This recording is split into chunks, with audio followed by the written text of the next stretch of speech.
Welcome to LV9 TV. ముందుగా bulletin లో headlines.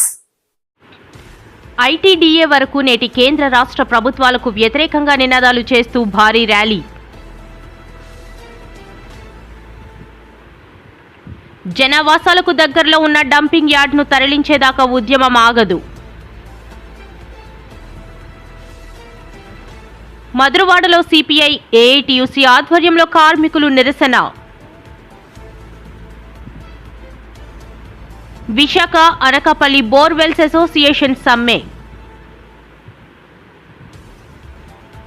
Srikakulam జిల్లాలో భారీ CITU rally.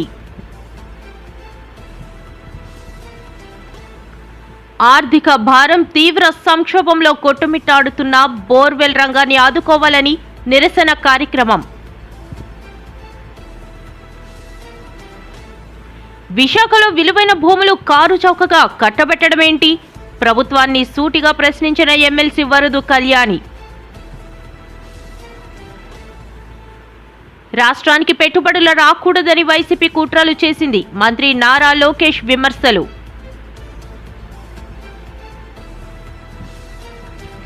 AP assembly governor ప్రసంగం సందర్భంగా వైసీపీ ప్రవర్తించిన తీరుపై స్పీకర్ అయ్యన్న పాత్రుడు ఆగ్రహం వ్యక్తం.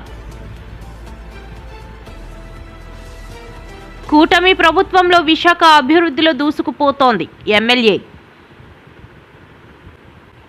కార్మిక లేబర్ కోడ్లను రద్దు చేయాలని దేశవ్యాప్తంగా జరుగుతున్న సమ్మెలో భాగంగా అల్లూరి జిల్లా పాడేరు ప్రధాన కేంద్రంలో ఆదివాసీ గిరిజన సంఘం పార్టీ ఆధ్వర్యంలో స్థానిక సాయిబాబా ఆలయం నుండి మొదలు ఐటీడీఏ వరకు నేటి కేంద్ర రాష్ట్ర ప్రభుత్వాలకు వ్యతిరేకంగా నినాదాలు చేస్తూ భారీ ర్యాలీ చేపట్టి ఉరితాడులు మెడకు బిగించుకొని నిరసన వ్యక్తం చేశారు. ఈ సందర్భంగా సిపిఎం పార్టీ జిల్లా అధ్యక్షులు అప్పల నరసయ్య మాట్లాడుతూ మోదీ ప్రభుత్వం నిరంకుశ వైఖరికి వ్యతిరేకంగా ఈ దేశంలో ప్రజా వ్యతిరేకమైన చట్టాలు అమలు చేయడం కోసం మోదీ ప్రభుత్వం చేస్తున్న కుట్రలను వ్యతిరేకిస్తూ ఈ రోజు దేశవ్యాప్తంగా జాతీయ సమ్మె చేపట్టడం జరిగిందని, దాదాపు అన్ని కార్మిక సంఘాలు, అన్ని రాజకీయ పార్టీలు సంపూర్ణ మద్దతుతో దేశవ్యాప్తంగా 40 కోట్ల మంది ప్రజలు తమ హక్కులను రక్షించుకోవడం కోసం ఈ రోజు రోడ్డు మీదకు వచ్చిన పరిస్థితి ఉందని అన్నారు. ఇప్పటి వరకు జరిగిన సమ్మెలన్నీ మనం చూసాం. ఇప్పుడు కనీస హక్కుల రక్షణ కోసం ఉద్యమంగా ఈరోజు సమ్మె కొనసాగుతుందని, మొత్తం 29 రకాలైన కార్మిక చట్టాలను 4 లేబర్ కోడ్లుగా తీసుకువచ్చి కనీసం కార్మికుల సంఘం పెట్టుకొని అవకాశం లేకుండా కార్మికులు సమస్యల పరిష్కారం కోసం మాట్లాడే హక్కు లేకుండా చేసే విధంగా ఈరోజు మోదీ ప్రభుత్వం వ్యవహరిస్తుందని విమర్శించారు. దీనికి రాష్ట్రంలో కూటమి ప్రభుత్వం ఇతర రాజకీయ పార్టీలు ఇవ్వకపోవడం చాలా దుర్మార్గమైన చర్య అని, ఇప్పటికైనా కేంద్ర ప్రభుత్వం ఆలోచించి తక్షణమే 4 క్యాప్ లేబర్ కోడ్లను రద్దు చేయాలని డిమాండ్ చేస్తూ ఉపాధి హామీ చట్టాన్ని పునరుద్ధరణ చేసి పాత పద్ధతిలోనే కొనసాగించాలని ఈరోజు కార్మిక సంఘాలు చేస్తున్న సమ్మెకు ఆదివాసీ గిరిజన సంఘం తరఫున మేము సంపూర్ణ మద్దతు తెలియజేస్తున్నామన్నారు. తక్షణమే ప్రభుత్వం స్పందించకపోతే ఉద్యమం ఉధృతం చేస్తామని ప్రభుత్వాలను హెచ్చరించారు. అవలంబిస్తున్న కార్మిక వ్యతిరేకాలకు వ్యతిరేకంగా ఈరోజు దేశవ్యాప్తంగా సార్వత్రిక సమ్మె కొనసాగుతున్న దానిలో భాగంగా అల్లూరు సీతారామరాజు జిల్లా పాడేరు కేంద్రంలో కూడా పెద్ద ఎత్తున కార్మిక వర్గంతో కలిపి ఈరోజు కార్మిక సంఘాలన్నీ కూడా ఈ సమ్మెలో భాగస్వామ్యని. అయితే 29 చట్టాలుగా ఉన్నటువంటి కార్మిక చట్టాలన్నింటినీ కుదించుకొని లేబర్ కోడ్లుగా 4ని రూపొందించుకొని ఈరోజు కార్పొరేట్ శక్తులకి కట్టబడే విధంగా కార్మిక శ్రమశక్తిని అంతా కూడా వాళ్ళ కార్పొరేట్ కాళ్ల దగ్గరికి మోకరించే పద్ధతుల్లో ఈరోజు నరేంద్ర మోడీ వ్యవహార శైలి ఉన్నది. దీనికి వ్యతిరేకంగా పెద్ద ఎత్తున ఈ రోజు కార్మిక సంఘాలే కాకుండా ఏఐకేఎస్, ఎస్కేఎం లాంటి రైతు సంఘాలు కూడా పెద్ద ఎత్తున ఈ పోరాటానికి మద్దతు పలికినాయి. దీంతో పాటు భాగస్వాములుగా జనావాసాలకు దగ్గరలో ఉన్న డంపింగ్ యార్డ్ ను తరలించేదాకా ఉద్యమం ఆగదని జీవీఎంసీ 76వ వార్డు డంపింగ్ యార్డ్ పోరాట కమిటీ స్పష్టం చేసింది. డంపింగ్ యార్డ్ నిరసన. జనవాసాలకు దగ్గరలో ఉన్న డంపింగ్ యార్డ్ను తరలించేదాకా ఉద్యమం ఆగదని జీవీఎంసీ 76వ వార్డు డంపింగ్ యార్డ్ పోరాట కమిటీ స్పష్టం చేసింది. 16 గ్రామాల ప్రజలు పడుతున్న దుర్గంధ సమస్యను పరిష్కరించాల్సిన నాయకులు పట్టించుకోవడం లేదని అంటూ గొంతెత్తి నినాదించారు. గత కొన్నేళ్లుగా ఈ పోరాటం చేస్తున్నా ఏ ప్రభుత్వం పట్టించుకున్న దాఖలాలు లేవని అన్నారు. ప్రజల ప్రాణాలు గాలిలో కలిసిపోతున్నా నాయకులు, అధికారులు ముద్దు నిద్ర వహిస్తున్నారని మండిపడ్డారు. అన్ని వార్డుల చెత్తను తెచ్చి మా నెత్తిన వేస్తారా అంటూ ఆగ్రహంతో ఊగిపోయారు. జీవీఎంసీ కమిషనర్ గాజువాకలో జరిగే సమీక్షకు వచ్చినప్పుడు ఆయన్ని ఈ ప్రాంతానికి తీసుకురావాల్సిన బాధ్యత స్థానిక కార్పొరేటర్కు లేదా అని ప్రశ్నించారు. ఇండోర్ డంపింగ్ యార్డ్ ప్రతిపాదనను విరమించుకుని ఇక్కడ డంపింగ్ యార్డ్ను తక్షణమే తొలగించాలని డిమాండ్ చేశారు. మేము గత 3 రోజులు బట్టి ఇక్కడ ఈ ధర్నా కార్యక్రమం చేస్తున్నాము. ఈ ధర్నా కార్యక్రమం చేసిన నుంచి అంటే గత 12-13 సంవత్సరాల బట్టి ఇక్కడ డంపింగ్ యార్డ్ అనేది పెట్టడం జరిగింది. అప్పటి నుంచి కూడా దెబ్బదెబ్బలుగా కార్యక్రమాలు చేస్తున్నా ఇది చేస్తామని చెప్పి అధికారులు చెప్తూ తప్ప, పాలకులు చెప్తూ తప్ప తీయటం లేదు. మరి గత 3 రోజులు బట్టి కూడా మేము ఈ ధర్నా చేస్తున్నాము. ఈ ధర్నా చేస్తుంటే మొన్న మాతో పాటు మాకు ఎందుకంటే జేఏసీ కమిటీ చైర్మన్ కూడా పెట్టాం, గంధం శ్రీ కార్పొరేటర్ని. ఆయన కూడా నిన్న ఇక్కడ సమావేశం పెట్టారు. మరి జీవీఎంసీ మెయిన్ కమిషనర్ ఇక్కడ వచ్చారు, ఎమ్మెల్యే గారు వచ్చారు, మిగతా అధికారులు వచ్చారు. నేను ధర్నా చేస్తున్నాను కాబట్టి కనీసం మరి గంధశ్రీ గారు మరి అధికారులు ఒప్పించి ఎమ్మెల్యే గారిని ఒప్పించి నేను తీసుకొచ్చి ఉంటే బాగుండేది. మరి మొన్న కూడా ఎమ్మెల్యే గారి వార్డులు శంకుస్థాపనకు వచ్చారు, బాబు జయచంద్ర కోళ్ళకు వచ్చారు, గాంధీనగర్ వచ్చారు, శంకుస్థాపనకు వచ్చారు, కళ్యాణ మండపం ఓపెనింగ్ వచ్చారు. మరి వచ్చేటప్పుడు ఇక్కడ ఇంతమంది ప్రజలు ఇబ్బంది పడుతున్నారు, ఒకసారి చూద్దామని చెప్పేసి అది రాలేదు. అంటే ఏంటి, ఇక్కడ ఉన్న 76 వార్డు ప్రజలు అంటే నీచమైన ప్రజలు. అంటే ఎందుకంటే ఈ దుమ్ము, ధూళి, కంపు, దుర్గంధంలో వస్తున్నారు. వాళ్ళు చావలే అని చెప్పి వదిలేస్తున్నారు అంతే అందరూ. ఎందుకంటే మా తాలూకా మేము గత 10 సంవత్సరాల బట్టి చాలా ఇబ్బంది పడుతున్నామని తెలుసు కూడా, అధికారులకి తెలుసు, నాయకులకి తెలుసు, కానీ పట్టించుకోవట్లేదు. కానీ మీ అందరూ కూడా ఇక్కడ ప్రజల నుంచి అవేర్నెస్ వచ్చింది, ఈ డంపింగ్ యార్డ్ తీసే వరకు పోరాడదాం అని చెప్పి మహిళలందరూ స్వచ్ఛందంగా వచ్చి ఇక్కడ పోరాడతాం. మధురవాడ కార్మిక వ్యతిరేక 4 లేబర్ కోడ్లు, ఉపాధి హామీ పథకం కుదింపు, విద్యుత్ బిల్లు 2025కి వ్యతిరేకంగా కేంద్ర కార్మిక సంఘాలు చేస్తున్న అఖిల భారత సమ్మె జయప్రదం చేయడంలో భాగంగా గురువారం మధురవాడ జీవీఎంసీ జోనల్ కార్యాలయం, అంబేద్కర్ విగ్రహం వద్ద నుండి మార్కెట్ సెంటర్ వరకు సిపిఐ ఏఐటియుసి ఆధ్వర్యంలో కార్మికుల నిరసన. 29 కార్మిక చట్టాలని 4 లేబర్ కోడ్లుగా మార్చి పార్లమెంట్ అనుమతి లేకుండా దేశవ్యాప్తంగా కార్మికులకు నష్టం చేసే ఈ లేబర్ 4 కోడ్లు రద్దు చేయాలని, అదేవిధంగా ఈ దేశంలో ఉన్నటువంటి అసంఘటిత రంగ కార్మికులకు సమగ్ర చట్టం చేయాలని, ముఠా కార్మికులకు, భవన నిర్మాణ కార్మికులకు సమగ్ర చట్టం చేయాలని, వారికి ఈఎస్ఐ, పిఎఫ్ సదుపాయాలు కల్పించాలని, మహాత్మా గాంధీ పేరుతో ఉన్నటువంటి మహాత్మా గాంధీ గ్రామీణ ఉపాధి హామీ చట్టాన్ని యథాతథంగా అమలు చేసి అమలుపరిచి దానికి సక్రమైన నిధులు రాష్ట్రాల మీద నెట్టకుండా కేంద్ర ప్రభుత్వమే గత మాదిరిగానే పూర్తిగా భరించాలని, నిధులు మంజూరు చేయాలని, రాష్ట్రాలు 40% వాటా భరించాలని నిబంధన రద్దు చేయాలని, 2025లో కేంద్ర ప్రభుత్వం 25 విద్యుత్ చట్టాన్ని రద్దు చేయాలని, ప్రభుత్వ రంగ సంస్థల్ని ప్రభుత్వ రంగంలోనే కొనసాగించేటట్టు వాటిని కాపాడాలని, ప్రభుత్వ రంగ సంస్థల్ని ప్రైవేట్ వ్యక్తులైనటువంటి అదానీ, అంబానీ లాంటి ప్రైవేట్ పారిశ్రామికవేత్తలకి కట్టుబడకూడదని, ఈ దేశ పురోగతి కార్మిక శక్తితోనే ఉంది, ప్రభుత్వ రంగంలోనే ఉంది. అందుకని ప్రభుత్వ రంగాన్ని కాపాడాలని దాదాపు 50 డిమాండ్లతో దేశవ్యాప్తంగా కేంద్రంలో ఉన్నటువంటి గుర్తింపు పొందిన ఒక్క పిఎంఎస్ మినహా 10 కార్మిక సంఘాలు ఈరోజు సమ్మె చేస్తున్నారు.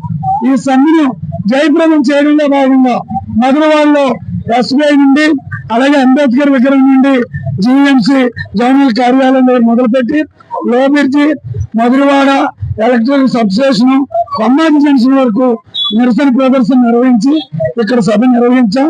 కేంద్ర ప్రభుత్వం 140 కోట్ల మంది భారతదేశ ప్రజల పట్ల ఏమాత్ర విశ్వాసం ఉన్న 70 కోట్ల మంది ఉన్నటువంటి కార్మిక వర్గం పట్ల మీకేమాత్రం శక్తి ఉన్న కార్మికులకు అన్యాయం చేసినటువంటి ఈ 4 లేబర్ కోడ్లు రద్దు చేయాలని ఈ సందర్భంగా డిమాండ్ చేస్తున్నాం.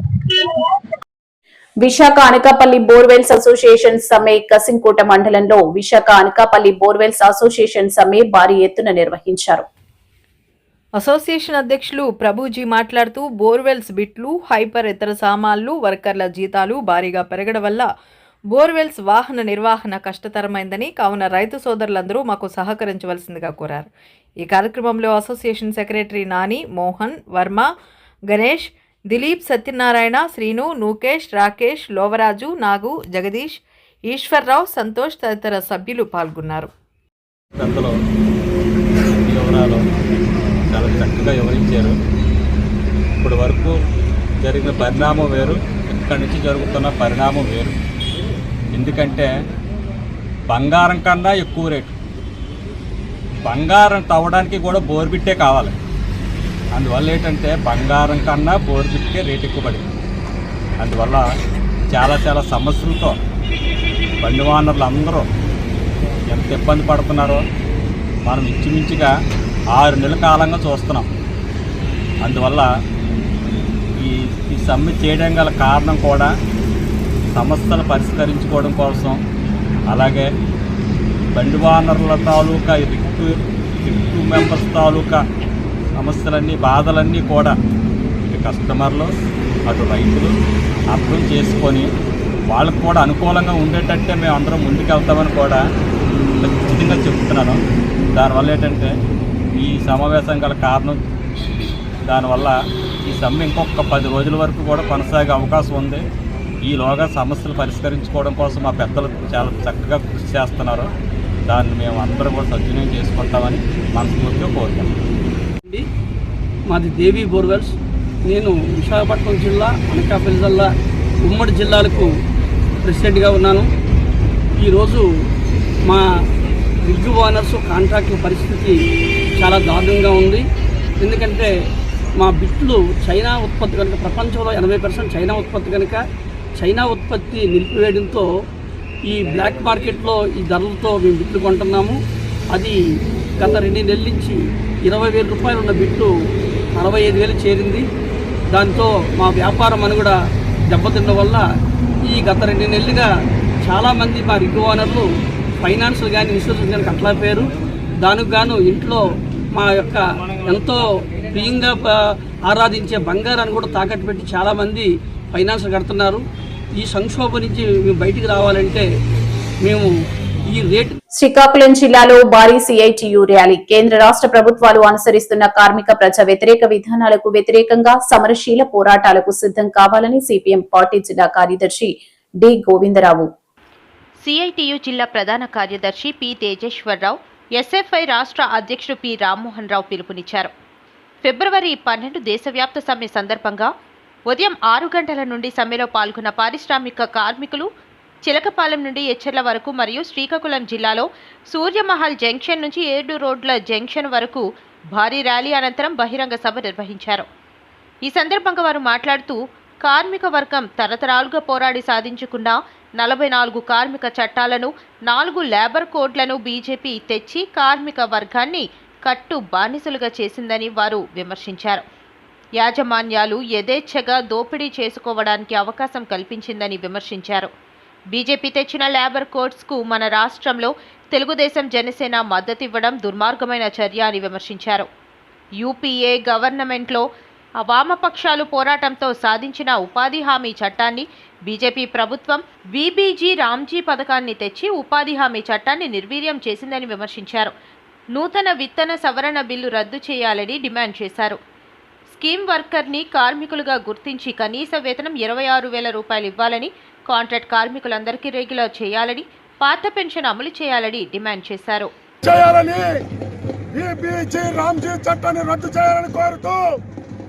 కేంద్ర ప్రభుత్వం అనుసరిస్తున్న కార్మిక ప్రజా వ్యతిరేక విధానాలకు వ్యతిరేకంగా ఈ రోజు దేశవ్యాప్తంగా కోట్లాది మంది సమ్మెలో పాల్గొన్నారు. ఈ శ్రీకాకుళం జిల్లాలో అటు పైడిభీమవరం నుండి ఇటు ఇచ్చాపురం వరకు వేలాది మంది కార్మికులు ఇవాళ రోడ్ల మీద జెండాలు పట్టుకొని ఈ విధానాలకు వ్యతిరేకంగా నిరసన తెలియజేస్తారు. ఈ రోజు కేంద్రంలో బీజేపీ ప్రభుత్వం లేబర్ కోడ్లు తెచ్చి ఈ తెచ్చిన దాన్ని ఇవాళ తెలుగుదేశము అలాగే జనసేన మద్దతు ఇవ్వడాన్ని ఇవాళ తీవ్రంగా మేము ఖండిస్తాం. ఇది ఒక దుర్మార్గమైన చర్య. కార్మిక వర్గం తరతరాలుగా పోరాటం చేసి ఆత్మ బలిదానాలతో సాధించుకున్న 44 కార్మిక చట్టాలను 4 లేబర్ కోడ్లుగా తెచ్చి ఈవేళ పని హక్కు, సమ్మె హక్కు, బేరసారాల హక్కు లేకుండా ఈవేళ యాజమాన్యాలు యథేచ్ఛగా దోపిడీ చేసుకునే విధంగా ఈవేళ చట్టాలు తీసుకొచ్చింది. ఇది దుర్మార్గమైన చర్య. అందుకోసమే ఈ విధానాలకు వ్యతిరేకంగా ఈ రోజు ఈ జిల్లాలో డైమండ్ పార్క్ నుంచి ఇక్కడ శ్రీకాకుళం మున్సిపల్ గ్రౌండ్ వరకు భారీ ర్యాలీ బహిరంగ సభ జరుగుతుంది. ఇప్పటికైనా బీజేపీ ప్రభుత్వ విధానాలు ఉపసంహరించకపోతే భవిష్యత్తులో తీవ్రంగా పోరాటం చేస్తాం హెచ్చరిస్తున్నాం. పూడి కిరణ్ కుమార్, శ్రీకాకుళం జిల్లా యువజన కాంగ్రెస్ అధ్యక్షుడు. ఆర్థిక భారం తీవ్ర సంక్షోభంలో కొట్టుమిట్టాడుతున్న బోర్వెల్ రంగాన్ని ఆదుకోవాలని కోరుతూ విశాఖ ఉమ్మడి జిల్లా బోర్వెల్స్ అసోసియేషన్ ఆధ్వర్యంలో షీలానగర్ లో నిరసన కార్యక్రమం చేపట్టారు. ఈ సందర్భంగా అసోసియేషన్ అధ్యక్షుడు ఏఎస్ఆర్ ప్రభోజీ, కార్యదర్శి జి వరప్రసాద్ మాట్లాడుతూ దేశవ్యాప్తంగా బోర్వెల్ యజమానులు చేపట్టిన ఐక్య కార్యాచరణలో భాగంగా ఇక్కడ సంఘీభావం తెలుపుతున్నట్లు చెప్పారు. ఈ వృత్తిని దీనిపై ఆధారపడి ఉన్న వేలాది కుటుంబాలను కాపాడుకునేందుకు తాము ఇలా రోడ్లపైకి రావాల్సి వచ్చిందన్నారు. బోర్వెల్కి సంబంధించి ధరలు పెంచడం వల్ల రైతులకు, సామాన్య ప్రజలకు అదనపు భారం పడుతుందని అన్నారు. మాకు పూర్తి అవగాహన ఉంది. ప్రస్తుత పరిస్థితుల్లో పెరిగిన ఖర్చుల వల్ల తాము ఏమీ చేయలేని నిస్సహాయ స్థితిలో ఉన్నామని పేర్కొన్నారు. వృత్తిని కొనసాగించాలంటే తప్పనిసరి పరిస్థితుల్లోనే రేట్లు పెంచవలసి వస్తుందన్నారు. తమ ఆవేదనను ప్రభుత్వం అర్థం చేసుకుని న్యాయం చేయాలని కోరారు. ఈ కార్యక్రమంలో నవీన్ రెడ్డి, రాజేంద్ర, మోహన్ కృష్ణ, యువివి నరేంద్ర, టి ప్రసాదరావు తదితరులు పాల్గొన్నారు. నా పేరు నరేంద్ర. మేము ఈ బోర్వెల్ సమావేశంలో ఇది నిర్వహించడానికి గల కారణం ఈ బిట్లు మేము వాడే బిట్లకు విపరీతమైన రేట్లు పెరగటం వల్ల దాదాపు ఈక్వల్గా బంగారం కంటే ఎక్కువ స్పీడ్గా పెరుగుతుంది ఇది. కానీ మేము ఇప్పుడు ఉన్న పరిస్థితుల్లో కస్టమర్ని రీచ్ అవ్వాలంటే, ఆ రేటు రీచ్ అవ్వాలంటే చాలా కష్టంగా ఉంది.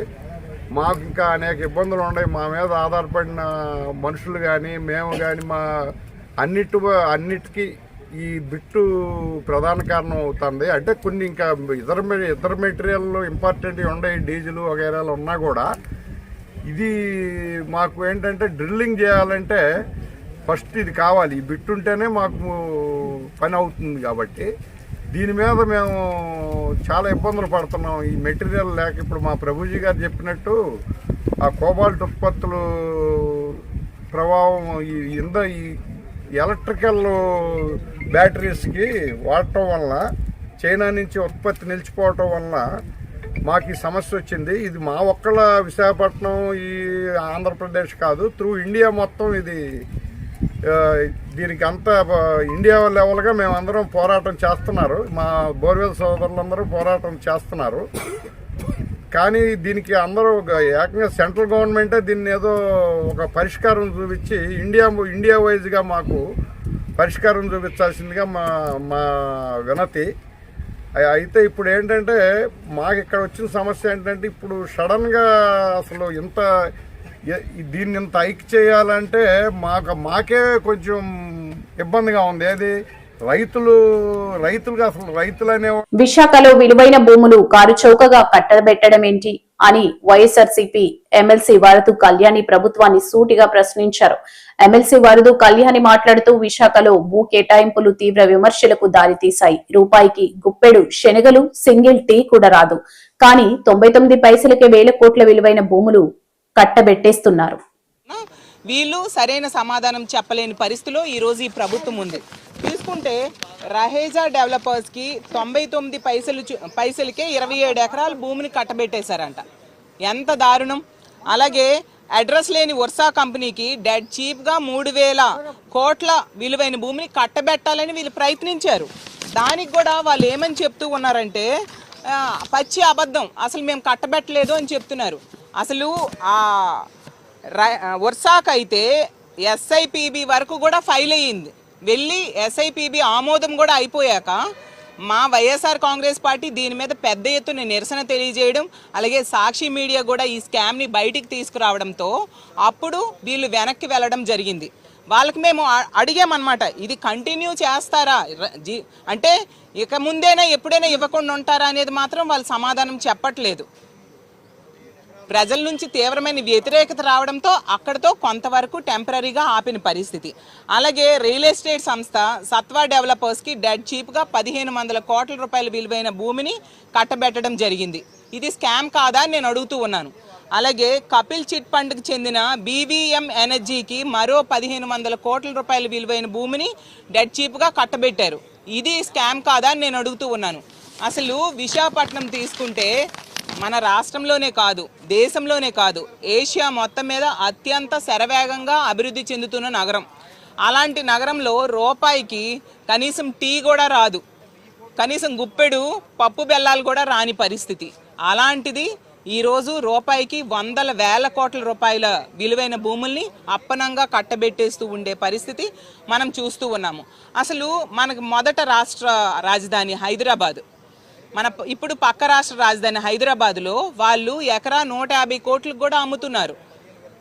మా విశాఖపట్నంలో తీసుకుంటే 150 పైసల లోపు అమ్మే పరిస్థితి చూస్తూ ఉన్నాం. ఇంకా అమరావతి ఇంకా పునాది దశలో ఉంది, అక్కడ కూడా మా విశాఖపట్నం కంటే ఎక్కువ రేటు ఉంది భూములకి ప్రభుత్వం ఇస్తూ ఉంది. అంటే రాష్ట్రానికి పెట్టుబడులు రాకూడదని వైసీపీ కుట్రలు చేస్తుందని మంత్రి నారా లోకేష్ విమర్శించారు. పరిశ్రమలకు భూ కేటాయింపులపై శాసన మండలిలో వాడావేడి చర్చ జరిగింది. కంపెనీల పేరిట రియల్ ఎస్టేట్ సంస్థలకు అప్పనంగా భూములను కట్టబెట్టారంటూ వైసీపీ సభ్యులు చేసిన ఆరోపణలను లోకేష్ తిప్పికొట్టారు. అధ్యక్ష, 99 పైసలకి మీరు ఎందుకు భూమి ఇస్తున్నారని సభ్యులని ప్రశ్నించారు అధ్యక్ష. It is the policy of the government. దాని కారణం కూడా ఏంటంటే అధ్యక్ష, వెస్ట్ బెంగాల్లో మీరు చూస్తే ఆనాడు టాటా వాళ్ళు నానో ఫ్యాక్టరీ పెట్టేదానికి వెళ్ళారు అధ్యక్ష. రతన్ టాటా గారు వెళ్తే ఆనాటి పాలకులు ఆ ప్రాజెక్ట్ ని తరిమేశారు అధ్యక్ష. నరేంద్ర మోడీ గారు, గౌరవ ప్రధానమంత్రి నరేంద్ర మోడీ గారు, ఆయన గౌరవ ముఖ్యమంత్రిగా గుజరాత్ ముఖ్యమంత్రిగా ఉన్నప్పుడు అధ్యక్ష, టాటా సన్స్ ఆనాడు రతన్ టాటా గారికి అప్పుడు వాట్సాప్ కూడా లేదు అధ్యక్ష, SMS ద్వారా పెట్టి మీకు 99 పైసలకి నేను మొత్తం భూమి ఇచ్చడానికి సిద్ధంగా ఉన్నాను, మీరు రాండి గుజరాత్కి అని ఆయన కోరితే వాళ్ళు గుజరాత్కి ఆ ఫ్యాక్టరీ తీసుకెళ్లారు అధ్యక్ష. మొత్తం ఎకో సిస్టమ్ అనేది ఏర్పడింది అధ్యక్ష. అదే ఆదర్శంగా తీసుకుని ఐటీ ఎకో సిస్టమ్ మన విశాఖపట్నాన్ని ఒక ఐటీ క్యాపిటల్ గా రూపుదిద్దించాలనేది మేము ఒక నిర్ణయం తీసుకున్నాం. ఒక ప్లాన్ ప్రకారం మేము ముందలు తీసుకెళ్తున్నాం. ఇక్కడ ఏంటంటే అధ్యక్ష, మొత్తం ఎకో సిస్టమ్ అనేది ఏర్పాటు చేయాలి అధ్యక్ష. ఏపీఐఏసీలు ఐటీ భవనాలు కట్టలేదు అధ్యక్ష, ఎప్పుడు కట్టలేదు. దిస్ ఓన్లీ బిల్డింగ్ అధ్యక్ష, అది మిలీనియం టవర్స్ అని ఒకే ఒక బిల్డింగ్ కట్టారు. అది ఆల్రెడీ లీజ్కి ఇచ్చాం అధ్యక్ష. లీజ్ పైన వచ్చే ఆదాయం చాలా తక్కువ అధ్యక్ష. మనం పెట్టే డబ్బులకి వచ్చే లీజ్ ఇన్కమ్ మనం బేరీ చేసుకుంటే పర్సంటేజ్ చాలా తక్కువ ఉంటుంది కనుక ల్యాండ్ డెవలప్మెంట్కి ఇస్తేనే బెటర్ అనేది ప్రభుత్వం ఒక పాలసీ తీసుకుని చేస్తాం జరిగింది అధ్యక్ష. మూడోది అధ్యక్ష, మేడం గారు అడిగారు, నేను మేడం గారిని సూటిగా ప్రశ్నించాలనుకుంటున్నాను అధ్యక్ష. మా ప్రభుత్వానికి అయితే పిల్లలకు ఉద్యోగాలు కల్పించే లక్ష్యంతో మేము పనిచేస్తాం. గవర్నమెంట్కి 2 రూపాయల ఆదాయం తగ్గినా పర్వాలేదు, ఇచ్చిన హామీ 20 లక్షల ఉద్యోగాలు మేము కల్పిస్తాం. That is our policy. లేదు మీకు ఆదాయం ఎక్కువ కావాలని పాలసీ మీకుంటే అది మీ పాలసీ. మా ప్రభుత్వం పాలసీ అయితే ఉద్యోగాల కల్పన అనేది ప్రభుత్వం పాలసీ అధ్యక్ష. ఇంకోటి అధ్యక్ష, MSME పార్క్స్ గురించి ప్రశ్నించారు అధ్యక్ష. 175 నియోజకవర్గాలు MSME పార్క్స్ ఏర్పాటు చేయాలనేది ప్రభుత్వం నిర్ణయం తీసుకుంది. అక్కడ లోకల్ గా భూములు మనం తీసుకుంటున్నాం, డెవలప్మెంట్ మొత్తం ఎకో సిస్టమ్ క్రియేట్ చేస్తున్నాం అధ్యక్ష. అంతేకాకుండా బుధవారం ఏపీ అసెంబ్లీ గవర్నర్ ప్రసంగం సందర్భంగా వైసీపీ ప్రవర్తించిన తీరుపై స్పీకర్ అయ్యన్న పాత్రుడు ఆగ్రహం వ్యక్తం చేశారు. చట్టసభలపై మంచి అభిప్రాయం ఏర్పడేలా అసెంబ్లీ చూసేందుకు బుధవారం పిల్లల్ని అనుమతించాం, వారు ఏమనుకుంటారో అని కూడా వైసీపీ ప్రజా ప్రతినిధులు ఆలోచించలేదని అన్నారు. నిన్న జరిగిన సంఘటన నాకు ఎందుకో బాధ అనిపించింది. ఆ బాధని సభలో వ్యక్తం చేయవలసిన అవసరం కూడా ఉందని చెప్పి నేను భావిస్తున్నాను. మీరందరూ తెలుసు, మన లోకేష్ గారు ఒక మాక్ అసెంబ్లీ అని చెప్పి లాస్ట్ టైం పెట్టాం.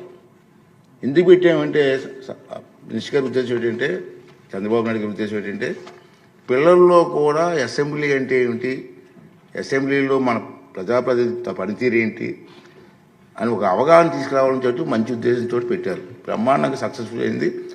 మేము ఎన్నో రాష్ట్రాలు తిరిగాం, మధ్యని డిప్యూటీ స్పీకర్ మేము లక్నో ఎన్ని తిరిగాం. అక్కడ కూడా బ్రహ్మాండం చేశారని వాళ్ళు కూడా మనకు ప్రశంసించారు. అయితే నిన్న సంఘటన గవర్నర్ గారి స్పీచ్ విషయంలో నాకైతే చాలా బాధ అనిపించిందండి. ఇది సభలో మాట్లాడితే ప్రజలకు కూడా వెళ్ళవలసిన అవసరం ఉందని నేను భావించాను. అందుకే చెప్తున్నాను, మీకు ఆల్పల్ మిస్ చెప్తాను. మన అందరం బాధ్యత గల ప్రజాప్రతినిధులు. ప్రజలు ఎంతో నమ్మకంతో మనకు ఓటేసి ఇక్కడ పంపించారు. వేలాది మంది పోటీ పెడితే కేవలం 175 మందిమే ఇక్కడ కూర్చొని అరుదైన గౌరవం మనకు దక్కింది. మనం ఏ పని చేస్తున్నా సభలో ఉన్న సభ వెలుపల ఉన్న ఈ విషయం గుర్తుంచుకోవాలి. సభా గౌరవాన్ని పెంచకపోతే పర్వాలేదు, కానీ దిగజార్చే హక్కు మాత్రం మనకు లేదు అన్న విషయాన్ని ప్రతి ఒక్కరు గుర్తుంచుకోవాల్సినటువంటి అవసరం ఉంది. దురదృష్టవశాత్తు నిన్న మనం ఆహ్వానం మేరకు సభకు వచ్చేసిన గవర్నర్ గారు ప్రసంగిస్తుండగా మనం చూసిన దృశ్యాలు మనకు ఖచ్చితంగా తలవంపులు తెచ్చేవే. చాలా బాధ అనిపించింది. ప్రజలు మన నడవడికని నిశ్చంతగా కనిపెడుతూ చూస్తూనే ఉంటారు. అవకాశం దొరికినప్పుడు బుద్ధి చెప్పడానికి వెనకాడరు. నాకు మరీ బాధ కలిగిన విషయం ఏంటంటే, విద్యార్థుల్లో చట్టసభలు అంటే అవగాహన పెంచే ఉద్దేశంతో వారిని సభా కార్యక్రమాలకి చూసేందుకు ఆహ్వానించాను. రాష్ట్రంలో ఉన్నటువంటి అన్ని కాలేజ్ స్కూల్స్కి అన్నిటి కూడా మెసేజ్ పంపించి రాష్ట్రానికి సీఎం చంద్రబాబు 25 లక్షల కోట్ల పెట్టుబడులు తీసుకువచ్చినట్లు అనకాపల్లి ఎమ్మెల్యే కొనతాల రామకృష్ణ పేర్కొన్నారు. రాష్ట్రం అన్ని రంగాల్లోనూ సర్వతోముఖ అభివృద్ధి సాధిస్తూ ముందుకు వెళ్తుందని ఆయన అసెంబ్లీలో ప్రస్తావించారు. విశాఖకు విపరీతమైన పెట్టుబడులు వస్తున్నాయని అన్నారు. ఇప్పుడు కూడా డబుల్ ఇంజిన్ సర్కార్ అంటారు అధ్యక్ష, కానీ మన దగ్గర ఉన్నది మటుకు ట్రిపుల్ ఇంజిన్ సర్కారు. అటు నరేంద్ర మోడీ గారు ప్రధానమంత్రి గారు, ఇటు చంద్రబాబు నాయుడు గారు, వీరికి తోడుగా పవన్ కళ్యాణ్ గారు కూడా తోడవడం వల్ల మరింతగా స్పీడ్గా ఈ రాష్ట్రం అభివృద్ధి చెందేటువంటి అవకాశంలో ముందుకు వెళ్తుంది అధ్యక్ష. ఉదాహరణకి వ్యవసాయ రంగం కానీ, పారిశ్రామిక రంగం కానీ, సేవా రంగాలు కానీ అన్ని రంగాల్లో కూడా సర్వతోముఖాభివృద్ధి సాధిస్తూ అన్ని రంగాల్లో కూడా ముందంజ వెళ్తున్నటువంటి పరిస్థితుల్లో మన దేశ అభివృద్ధి వ్యవసాయ రంగంలో 3.1% ఉంటే మన రాష్ట్రంలో 10.14% అభివృద్ధి నమోదు చేసుకున్నటువంటి పరిస్థితులు ఉన్నాయి అధ్యక్ష. పరిశ్రమకు వస్తే దేశవ్యాప్తంగా 7% అభివృద్ధి ఉంటే మన రాష్ట్రంలో 9.15% అభివృద్ధి సాధించుకున్నాం అధ్యక్ష. సర్వీస్ సెక్టర్లు అయితే 9.3% దేశవ్యాప్తంగా ఉంటే మన రాష్ట్రం 10.67% అభివృద్ధి సాధించుకున్నాం.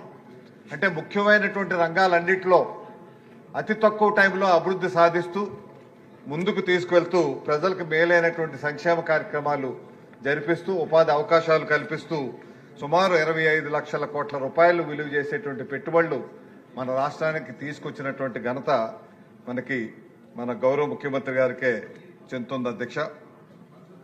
అదేవిధంగా కాగ్ రిపోర్టు ప్రకారంగా చూస్తే మనం గత 9 మాసాల్లో క్యాపిటల్ ఎక్స్పెండిచరు చేసేది సుమారు 19,000 కోట్ల రూపాయలు. గత 5 సంవత్సరాల్లో ఎప్పుడూ ఎంత ఎక్కువగా క్యాపిటల్ ఎక్స్పెండిచరు చేసినటువంటి దాఖలాలు లేవు అధ్యక్ష. ఇటువంటి ఆర్థిక